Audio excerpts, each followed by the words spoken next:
चश्मे को कूटा गया, जिसके वजह से आंखों से खून निकल गया।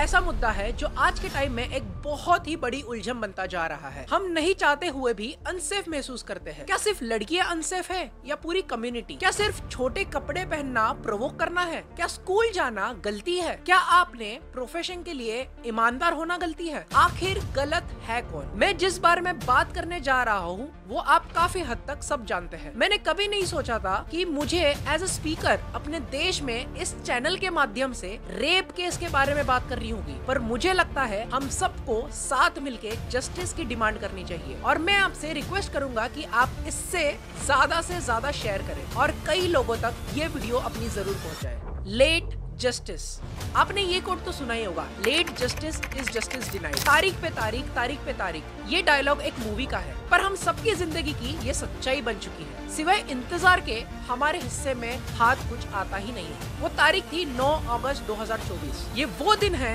जिसने सिर्फ डॉक्टर्स को ही नहीं बल्कि हर उस इंसान को दुखी किया है जिसमें इंसानियत है। दिल दहलाने वाली ये घटना एक घटिया नियत के शैतान की वजह से एक होनहार बेटी और उसके परिवार ने सब कुछ खो दिया। कोलकाता के आरजे कर मेडिकल कॉलेज एंड हॉस्पिटल में जो उस रात एक डॉक्टर के साथ जो हुआ वो सिर्फ गलत नहीं बल्कि एक दिल थामने वाली घटना है। एक ट्रेनी डॉक्टर जो पूरी ईमानदारी से अपनी जॉब कर रही थी और बस रेस्ट करने जाती है एक सेमिनार हॉल में, नींद में उस डॉक्टर पे इतनी दरिंदगी तरीके से हमला किया। क्या एक डॉक्टर जो 36 घंटे काम कर रहा है उसकी बेसिक नीड का ध्यान नहीं रखना चाहिए? हॉस्पिटल फीस तो काफी लेते हैं, फिर अपने ही वर्कर्स को ये सुविधा नहीं दे सकते? क्या सीसीटीवी का होना जरूरी नहीं है? ये होने के बाद कितने हॉस्पिटल है जहाँ कुछ चेंजेस आए हो या न्यूज में आपने सुना हो बस केस आ गया, प्रोटेस्ट करने वाले करे, हम न्यूज देखे और बंद कर दे, हमारे यहाँ कुछ होगा तब देखेंगे। मोस्टली कई ऐसे प्रोफेशंस है जहाँ फीमेल्स रात को ड्यूटी करती है, कई तो अपने टाउन सिटी से भी दूर रहती है।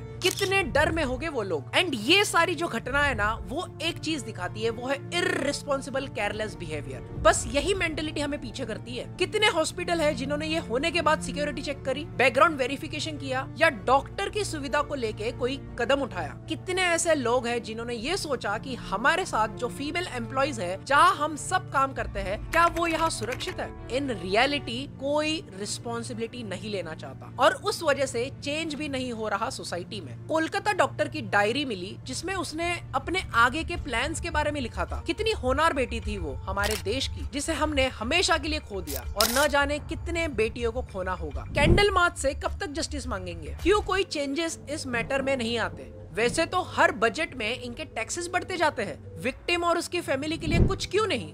इनकी जस्टिस और इनके सेटलमेंट्स के बारे में कुछ क्यों नहीं? जिस दिन रेप हुआ उसी दिन ये सबको अपनी बेटी लगती है, बाकी दिन का क्या? आरजे मेडिकल कॉलेज का नाम तो पहले भी सुर्खियों में रहा है। अगर उस वक्त कुछ स्ट्रिक्ट एक्शन गवर्नमेंट ने लिए होते तो शायद आज ये सब नहीं होता। हम सबको ये समझना होगा कि अगर हमने अब आवाज नहीं उठाई तो फिर कभी नहीं उठा पाएंगे। मोलेस्ट करना, हैरेस करना, रेप, किन चीजों से लड़के एक फीमेल आगे बढ़ती है। बचपन से ही जब मेल डरना क्या होता है ये नहीं समझता, उस उम्र से इन्हें डर को हराकर आगे बढ़ना सीखना होता है। आखिर कब तक एक फीमेल होने का हिसाब ये देते रहेगी? एज अ मेल हमें भी इनके सपोर्ट में आना चाहिए। सारी लड़ाई ये अकेले क्यों लड़े? मैं यहाँ आप लोगों को सिर्फ एक रेप केस के बारे में नहीं बल्कि एक ह्यूमन की तरह इनकी हेल्प करने को कह रहा हूँ। हमें एग्जाम्पल सेट करने की जरूरत है, हमारी भी रिस्पॉन्सिबिलिटी है। द्रौपदी की पीड़ा कृष्णा से समझी, क्या फिर से महाभारत करना होगा? पर उसके लिए भी तो किसी अर्जुन बनना होगा। कोलकाता में जो हुआ उसके बाद प्रोटेस्ट हुए, सभी ने सपोर्ट किया, कुछ पोस्ट आ गए, मीडिया ने कवर कर लिया, बस आगे क्या? फास्ट जस्टिस क्यों नहीं? और उसके बाद उसके पेरेंट्स जिन्होंने पूरी जिंदगी उसके साथ बिताई कैसे जिएंगे वो? क्या कभी किसी ने सोचा? हमारा सिस्टम ही नहीं हमारी जनता भी सो रही है। अफसोस डिजिटल के जमाने में जहाँ हर चीज इतनी फास्ट है वहाँ का जस्टिस सिस्टम इतना स्लो कैसे? अब मैं आपको ऐसे देशों के रेप पनिशमेंट के बारे में बताता हूँ जो काफी स्ट्रिक्ट है। पाकिस्तान में दी जाती है सीधी डेथ सेंटेंस, वही चाइना में डेथ सेंटेंस और कास्ट्रेशन, जी हाँ सुन के ही कल्प्रिट्स को डर लगेगा। ऐसे सजा हो तो काफी लोग बुरा करने से पहले 100 बार सोचेंगे। सिस्टम कमजोर है तभी तो इतना आसान समझते हैं क्राइम करना। अब बात करते हैं सऊदी अरेबिया की। Beheading with in days punishment. मुझे तो ये समझ नहीं आता, जब वो इतने स्ट्रिक्ट हो सकते हैं तो हमारा गवर्नमेंट क्यों नहीं। नेक्स्ट है नॉर्थ कोरिया। वहाँ पनिशमेंट है डेथ बाय फायरिंग स्क्वाड। और वही अफगानिस्तान में शॉट इन द हेड और हैंग टू डेथ रेपिस्ट, यानी सीधे सर पे गोली मारी जाती है 4 दिन में एंड उसके बाद उसे हैंग किया जाता है फॉर डेथ। इस तरह से कई और देश है जो अलग अलग पनिशमेंट देते हैं। रिसेंटली एक केस का फैसला आया जो मैं आप लोगों से शेयर करना चाहता हूँ। आइए अब देखते हैं rape case justice in India. 1992 Ajmer case, 32 years waited justice. पूरे 32 साल लगे जस्टिस आने में। इमेजिन किस तरह की पीड़ा से निकली होगी विक्टिम। इतनी लंबी डिले, 1 साल 3 साल नहीं बल्कि पूरे 32 साल का इंतजार के बाद उनको इंसाफ मिला। ये है इंडिया में जस्टिस। आइए अब मैं आपको कुछ और सच से रूबरू कराता हूँ। Rape case report in India. India में rape as a crime 4th number पे है और NCRB की रिपोर्ट के अनुसार अप्रॉक्स हर दिन 86 रेप केसेस पर डे होते हैं, जिसमें से सिर्फ 4 में से 1 केस रजिस्टर्ड होता है। अगर हर केस रजिस्टर्ड हुआ तो ये इंडेक्स कितना बढ़ जाएगा। और यही नहीं, 89% केसेस में नॉन पर्सन इन्वॉल्व होता है। 2012 में हुए निर्भया केस के बाद जो प्रोटेस्ट हुआ जिसमें कल्प्रिट्स को डेथ की पनिशमेंट मिली और फास्ट ट्रैक कोर्ट भी लागू हुआ। ऐसे ही एक्शंस के लिए आवाज उठानी बहुत जरूरी है। मार्च 2013 में स्विस से आए कपल के साथ जो हुआ उसके बाद से फॉरेनर्स इंडिया में आने से डरने लगे हैं। एक डॉक्टर 36 आवर की ड्यूटी करती है। इतनी पढ़ाई के बाद एक पोजीशन मिलती है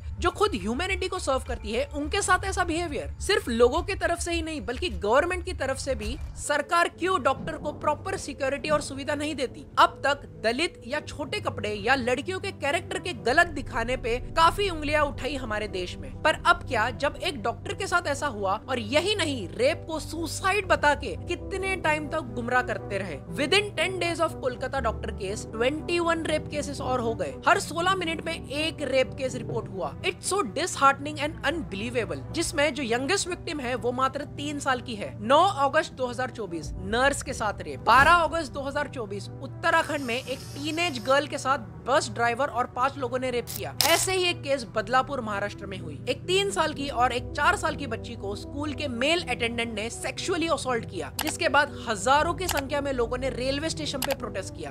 तब ये बात सामने आई कि बिना बैकग्राउंड वेरिफिकेशन के हायर किया था। पुलिस कंप्लेंट और प्रोटेस्ट होने के बाद इस पे स्ट्रिक्ट एक्शन लिए गए। बेटी बचाओ बेटी पढ़ाओ इस स्लोगन के साथ बेटियों ने पढ़ाई तो कर ली पर सरकार उन्हें सुरक्षा नहीं दे पा रही। जस्टिस के लिए इतना इंतजार क्या इसी के लिए बेटी को पढ़ाया? क्या सरकार को ये नहीं लगता कि जहाँ वुमेन एम्पावरमेंट की इतनी बातें करती है वहाँ उनकी सुरक्षा को भी ध्यान रखना चाहिए? स्कूल, हॉस्पिटल जैसी जगह पे अब सुरक्षा सोचनी होगी। क्यों हमारा देश बाकी कंट्रीज से कुछ नहीं सीखता? सिर्फ डिजिटल करने से सब हो जाता तो आज इतना क्राइम नहीं होता। उस टैलेंटेड डॉक्टर और उसके माँ बाप के सपनों को पूरी तरह से खत्म कर दिया। किस विश्वास पे अब माता पिता अपनी लड़कियों को बाहर भेजेंगे? हमारे पीएम मोदी जी के द्वारा भी कहा गया है कि ये एक सीरियस कंसर्न है सोसाइटी का और जल्द से जल्द न्याय मिलना चाहिए। प्रेसिडेंट मुर्मू ने कहा बस अब बहुत हो गया, मैं निराश और भयभीत हूँ। कोलकाता रेप केस ने सभी को सोचने पे मजबूर कर दिया है। इस केस का कल्प्रिट संजय रॉय उसी हॉस्पिटल में एक सिविक वॉलंटियर था और आरजीकर हॉस्पिटल में उसकी अच्छी पकड़ थी। काफी और कामों में उसका नाम आ रहा है। अरेस्ट होने के बाद अब उसकी पनिशमेंट का इंतजार है सबको। मगर बात यही खत्म नहीं होती। उसने एक और बयान दिया है कि जब वो क्राइम सीन पे पहुंचा वहां पर डॉक्टर ऑलरेडी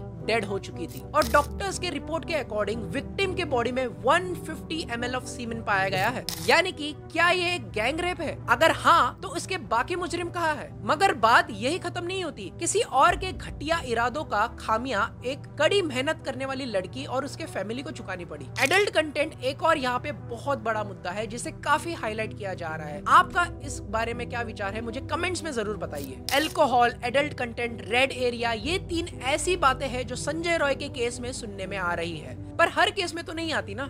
सीधी सी बात है, कारण कुछ भी हो आप किसी को उसकी मर्जी के बिना टच नहीं कर सकते और अगर कोई ऐसा करता है तो उसे डेथ पनिशमेंट तुरंत दी जाए। इतनी सी बात को समझने में आजादी के बाद भी हमें इतने साल लग गए। हमेशा कोई ना कोई रीजन देके ये जस्टिफाई किया जाता है कि रेप का रीजन है।